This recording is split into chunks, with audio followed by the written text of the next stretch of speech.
Today we talk about Pierre Boulez's great masterpiece, Rituel in Memoriam Bruno Maderna.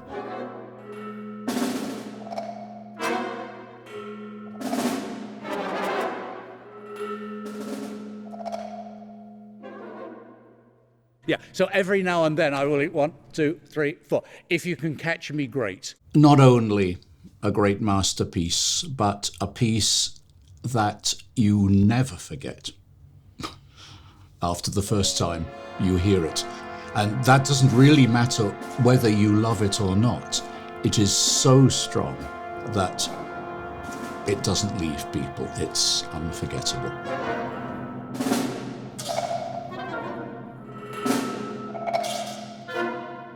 The Rituel was written in memory of the much loved conductor and composer Bruno Maderna.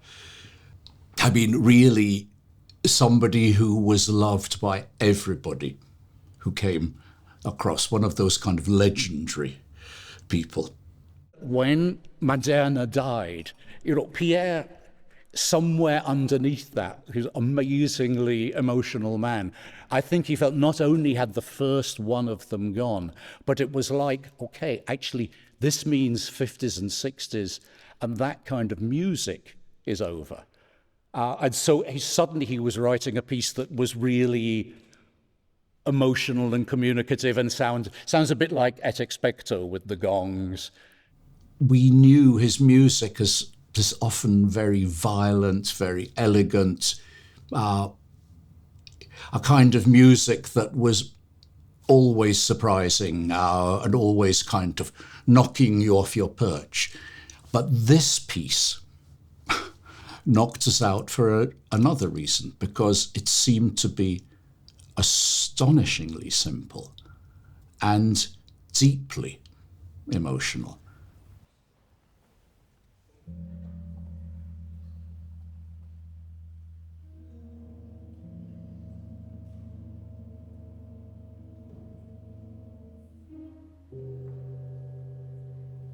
So this is now section 2, and I don't conduct, I just invite you to play.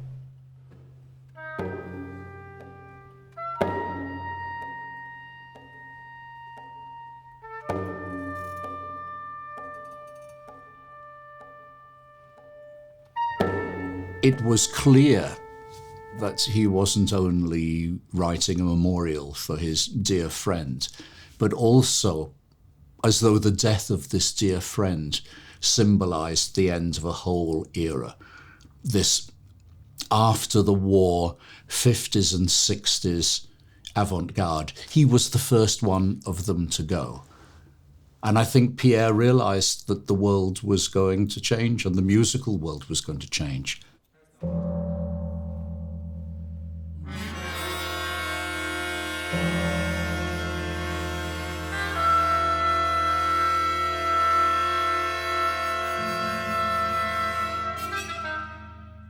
I have to do full disclosure because this is somebody that I've admired since I was a child. I must have first seen him on the television when I was 11 or 12. And I joined the National Youth Orchestra of Great Britain really only because I knew he was coming to conduct. And I spent a wonderful year with him doing that and got to know him within that time. And so for me, he was absolutely one of the formative heroes. And over the years, I learnt so much about music from him. We remained close through the years. I worked with him, I played piano for him. He was somehow constantly a part of my life.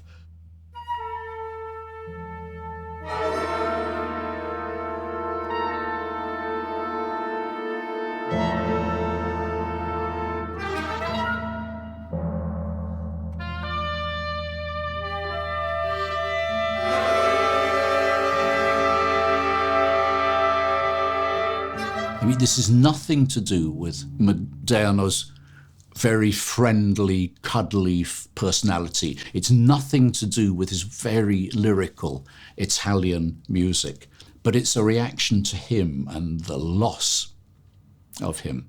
What Pierre called it was a litany for an imaginary ceremonial. And at this time of his life, where he was listening to all kinds of different music, the gongs could be from a Balinese funeral, but the music of the winds, these melismas, it could be from North Africa, it could be a cantor. In the Jewish religion, it could be so many different kinds of things. And you just see him simply bring it all together, and it has the power of truth.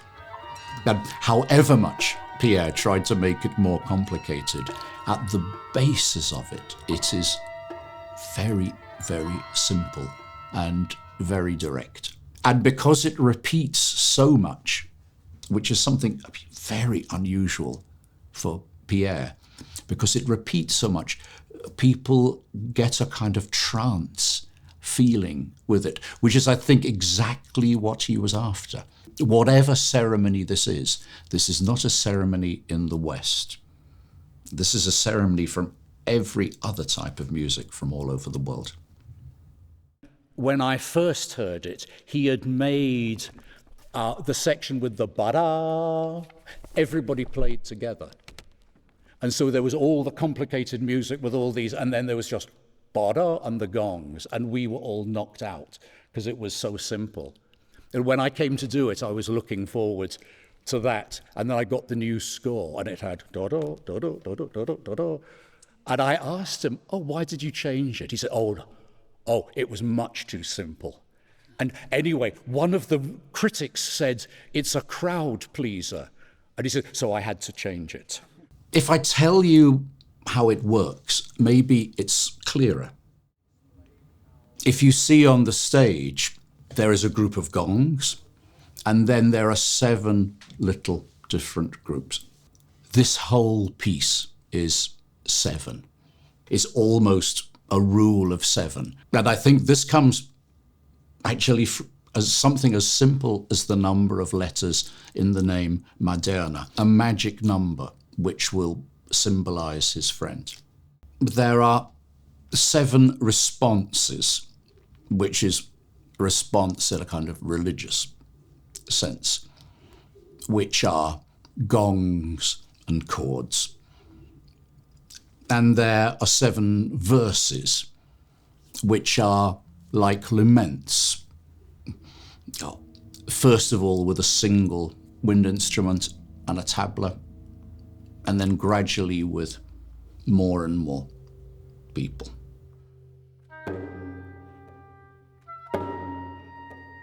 It both starts and finishes with the same seed, and this seed will become the whole garden of the piece. The oboe takes this one note and turns it into a lament. And the tabla, the instrument that sits with him at the front of the stage, simply gives a heartbeat, which is what the percussion do throughout the piece. And having shown those 2 simple elements, he then lets it grow.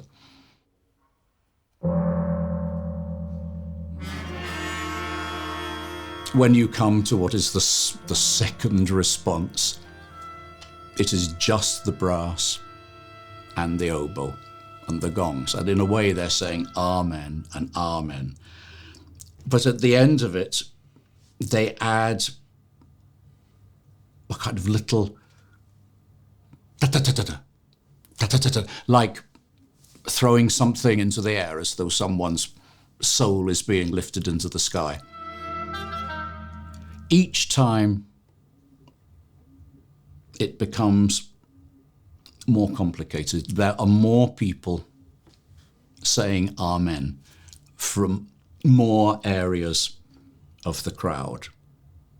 And then the lament is echoed all over the place.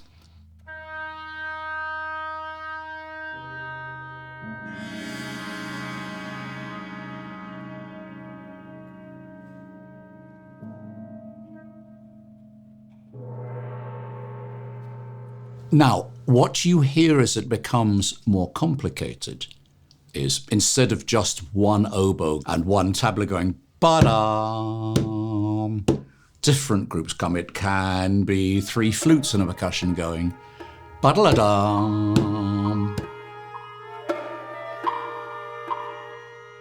And as we go, we hear the different heartbeats coming from different places.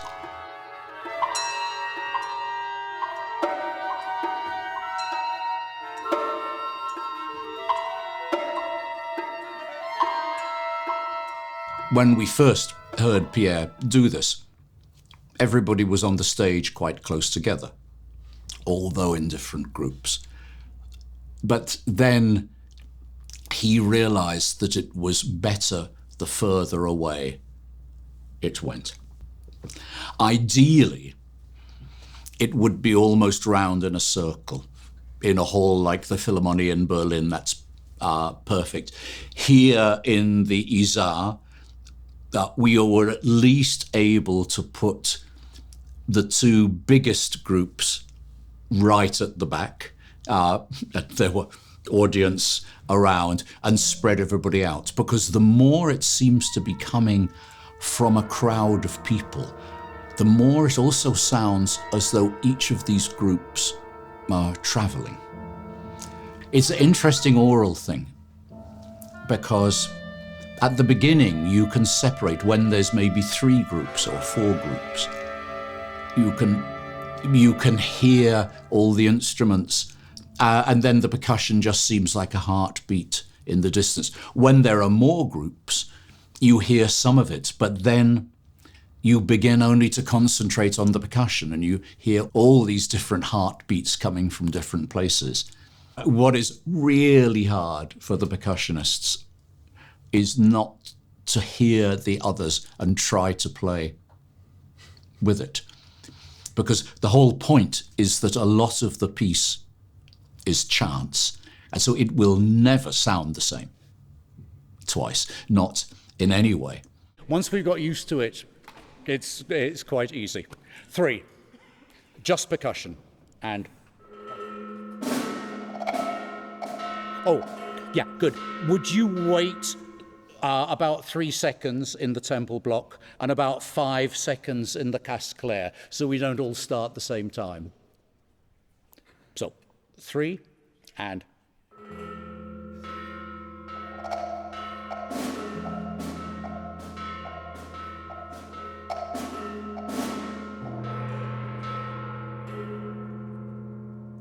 Papa. So it will be a different tempo every time. It's built like an arch in a way, because it starts with the least number of instruments and goes to the most. And then, having had 7 responses and 7 verses, it then has a big chorale where the percussion is still playing the heartbeat, but somehow the orchestra is protesting around them. And it becomes less and less and less.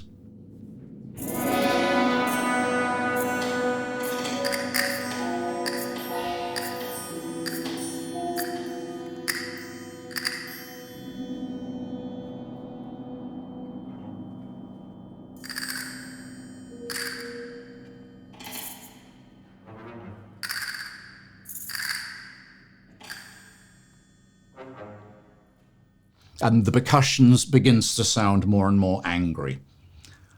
It gradually subsides, and there are less and less instruments. And at the end, we just return to the sound of the gongs, and there is the single note. And once again, it has its own extinction, and it stops.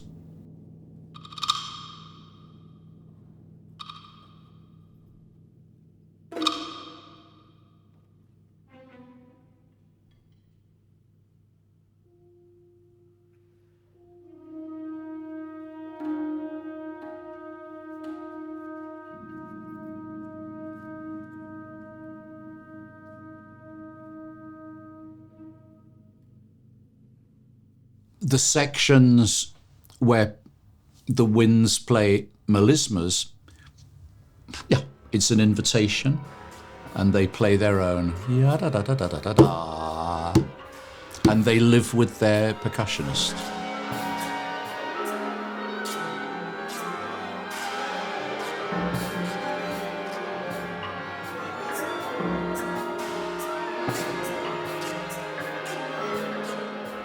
The sections in between, I have to really somehow make work.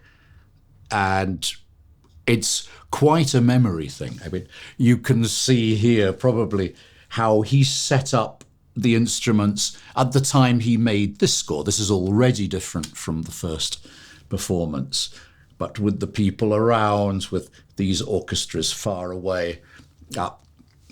You see, actually, I put arrows. One of the most difficult things is if one group thinks they are being cued and it's another group. So you need to have a very distinct line of sight.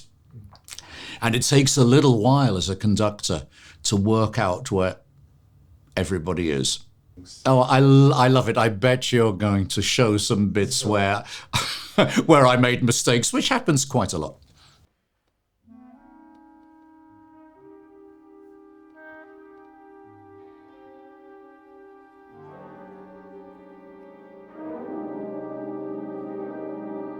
Good. Okay, good. Yeah, I made my second mistake. Once more for me. It's not difficult for you, but it's difficult for me. It's not only that there's more and more voices, but they speak with more and more urgency at this lament. It's like, please understand our loss. The clarinets start, the flutes, then the oboe, then the violins on my left, then the septet up there on the left, then the brass in front, the quintet, oh yes, up there, the sextet of strings down there. I can't imagine conducting this music with a baton, for instance. But in a way, it is this thing that he loved, the chance of being able to touch the music. And that's quite a sensual feeling, because although it's a huge responsibility, and it's really good if you don't bring the wrong group in, there is still the feeling of they are on your fingertips in another way than in any other music. And this ability to make it almost like making some great kind of sourdough bread with the fingers, I think was very important to him.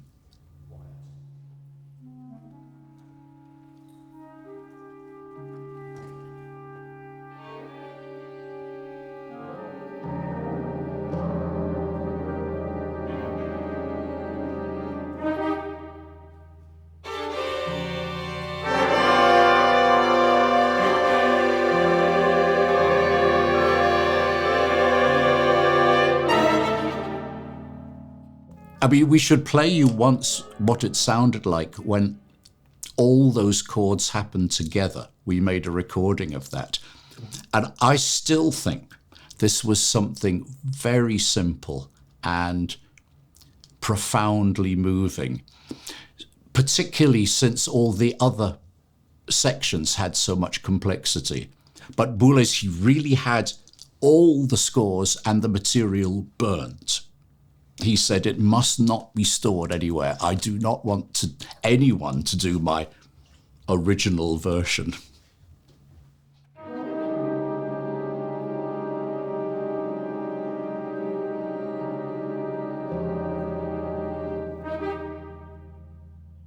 What's interesting is how rich the chords are, and you hear that when the groups are all playing together. It's a very, very harmonic piece.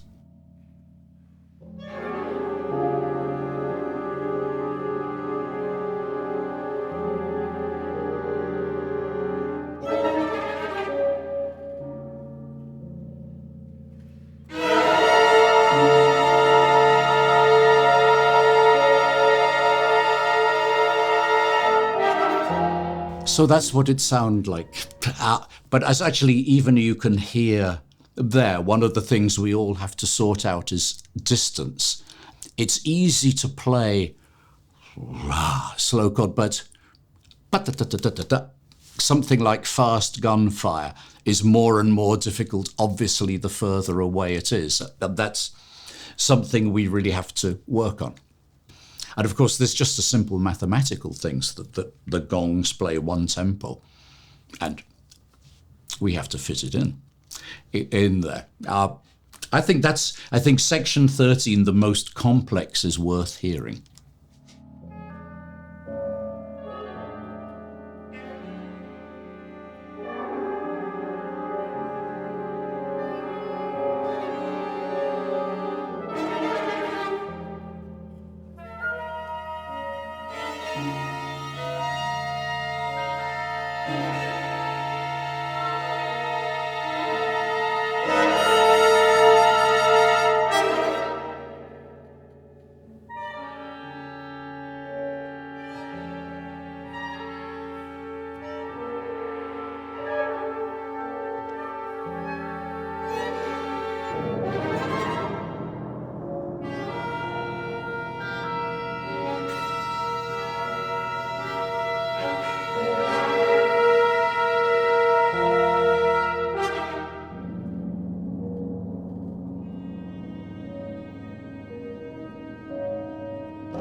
I mean, what you can see in this section that we just have is what an incredibly close relationship each group must have with their percussionist. They have to absolutely trust him. And in a way, it's like kind of acrobats and catchers in a circus, because the and these things have to work completely independently. And people have to understand that it is very much a thing of gesture, that there is absolutely nothing of love, but that is bom, bom, bom, da da da da da. You can see, for instance, the violin phrases again. 5 little notes, 1 long note. 3 little notes, 1 long note, another note, but all of which have a phrase.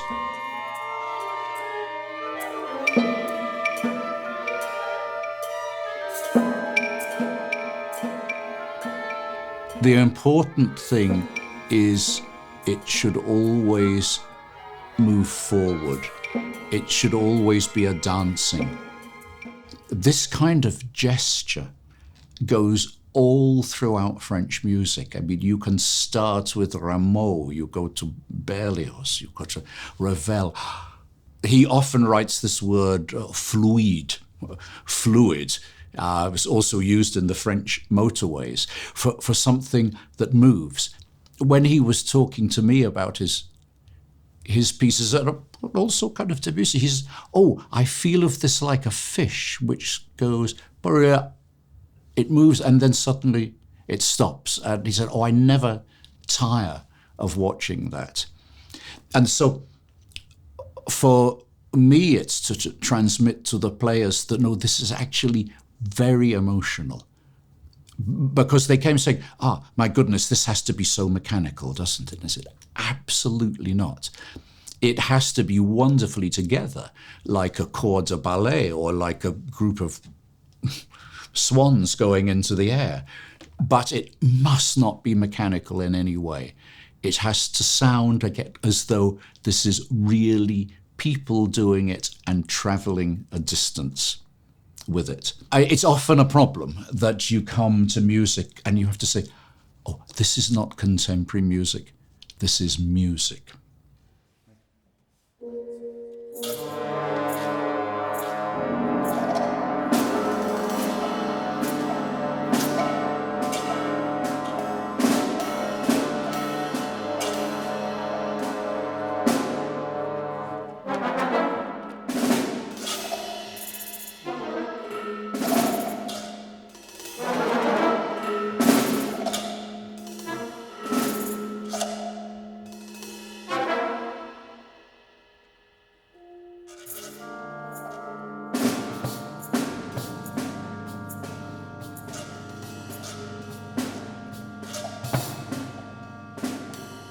He writes very clearly to the conductor, you must conduct the orchestra with your right hand and the percussion with your left hand. Otherwise, simply no one will know where they are. But what he says is that the percussion should be completely, almost at random, but with you. So it can be... And he says sometimes it can be so fast that they come together, but it should just sound as though something is almost going wrong, as though it has got out of control instead of going bum, bum, ba, ba, ba, ba, as though the heartbeat is stuttering.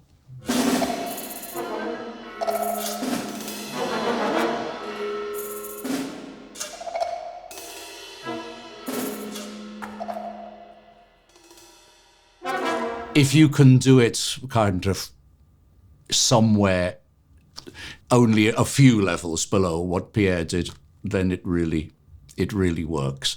But you have to be on your game too, and you have to remain very calm while making the music cook.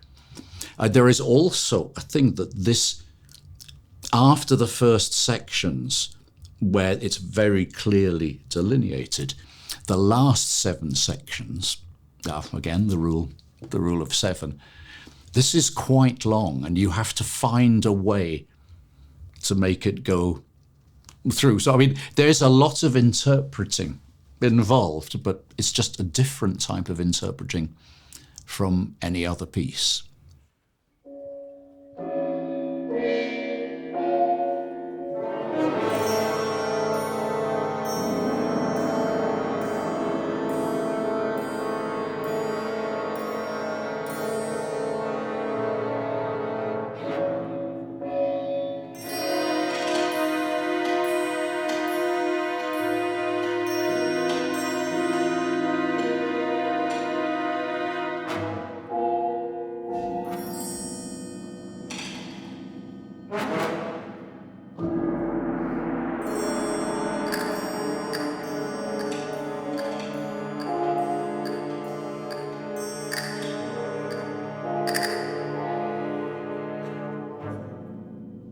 The sad truth is it's one of the pieces that really needs to be live. You have to be in the middle of it, as you have to be in the middle of a church service where people are processing and there's incense going and there are all the echoes sounding. It is really something to be experienced live. And I think it should be a piece that people play really often because it has something profound to say about how we remember, I suppose. There's a thing, I believe he wrote this word, there's a ceremonial of remembrance. How we remember, how we let go, and how we honor the fact that something has flowered and something has become extinct. Look, bravo. I mean, I feel a little bit guilty. Everybody's kind of working like crazy, and I'm sitting here having cucumber sandwiches because I'm British. So amazing work. Thank you so much. See you in the morning. Thank you. Ciao, ciao. Bravo. I hope you enjoyed this.